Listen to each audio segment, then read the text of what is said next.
आगे बढ़ेंगे और खबर शामिल करेंगे भक्कर से सैयद आफ्ताब हुसैन बन्नी की रिपोर्ट के मुताबिक, जहां पर पाकिस्तान हुकूमत को दरपेश चैलेंजेस में से एक चैलेंज का सामना बढ़ती हुई आबादी भी है।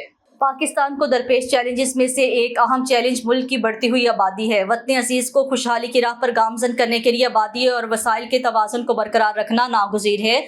इस सिलसिले में शरह आबादी को कम अज़ कम सतह पर रखकर मौशी इस्तेहकाम हासिल किया जा सकता है। जनरल अब्बास रजा नासिर ने आलमी यौम आबादी के मौका पर ज़िलई दफ्तर महकमा बहबूद आबादी में मुनक्किदा आगाही सेमिनार में बतौर मेहमान खुसूसी खिताब करते हुए कही, program director DHDC doctor Zahida Qayyum, district population welfare officer Habibur Rahman Aulak, deputy district population welfare officer Muhammad Ramzan Awan, नफ्ती Usman Ghani, Qari Khizar Hussain, Sahibzada Abid Sultan, professor madam Binish, assistant director education Akhtar Abbas Shah, तहसील अफसरान महकमा सेहत और तलीमी समाजी बहबूद NGO, सिविल सोसाइटी के अफसरान भी मौजूद थे।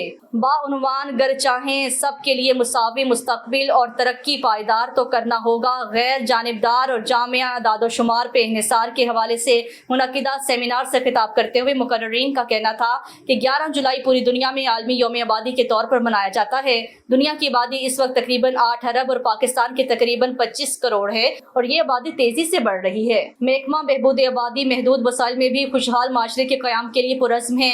वहाँ हम मिलकर अहद करें कि हम अपने वसाइल और बच्चों की तादाद में तवाज़ुन रखेंगे और अपने मुल्क की बेहतर मुस्तकबिल के लिए अपना किरदार अदा करेंगे।